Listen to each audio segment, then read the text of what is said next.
Once upon a time, the bad old woman in black ran down the street of the ox butchers. Windows at once were opened high up in those crazy gables. Heads were thrust out. It was she. Then there arose the council of anxious voices, calling sideways from window to window or across to opposite houses. Why was she there, with her sequins and bugles and old black gown? Why had she left her dreaded house? On what fell errand she hasted? They watched her lean, lithe figure and the wind in that old black dress, and soon she was gone from the cobbled street and under the town's high gateway. She turned at once to her right and was hid from the view of the houses. Then they all ran down to their doors, and small groups formed on the pavement. There they took counsel together, the eldest speaking first. In what notorious thing would her errand end? What gains had tempted her out from her fearful home? What brilliant but sinful scheme had her genius planned? Above all, what future evil did this portend? Thus first it was only questions, and then the old graybeard spoke. Nobody knew how many times she had left her dreaded house. Never twice in their lives had she done the same infamous thing, and that the same calamity twice had never followed her goings.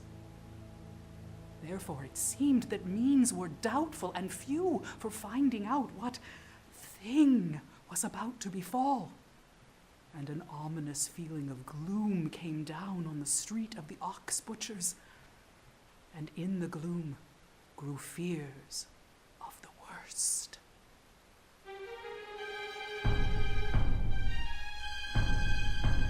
An ominous feeling of gloom, their cobbled town was cursed, and in the gloom grew fears of the very, very worst.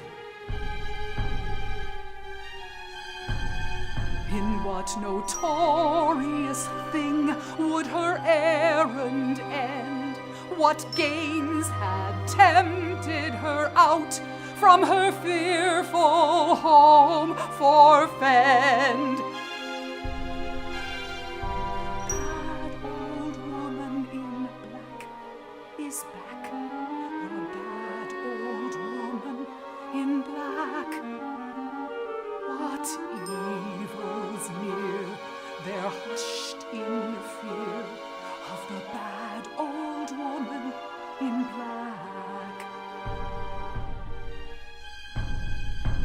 And one of the elders feared with magic she meant to pull the moon. One feared to them she'd summon 1,000-year monsoon.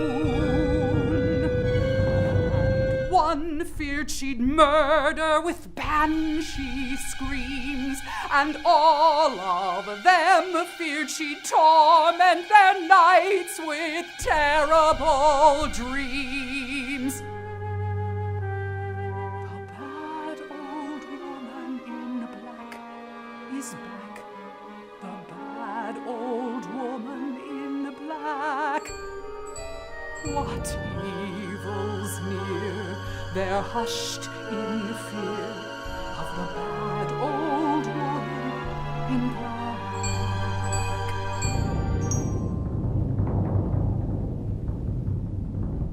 Many of them ran indoors and brought out their gods to humble her spells and to be honored, till there was a herd of gods all seated there on the pavement.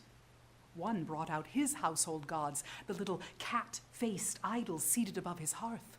Another brought out his own 2 hound-faced gods, though he knew well, as indeed all must, that they were notoriously at war with the little cat-faced idols. Then there were schemes again, and voices raised in debate, and many new dangers feared and new plans made, and all perceived that if they stayed a moment longer, There would be flaming around them the jealousy of the gods, so each of them hastily took his idols home. In the end, they made no defense against danger, for they knew not what it would be, but wrote upon parchment as a warning, and in order that all might know, the bad old woman in black ran down the street of the ox butchers. The bad old woman in black is back. The bad old woman in black.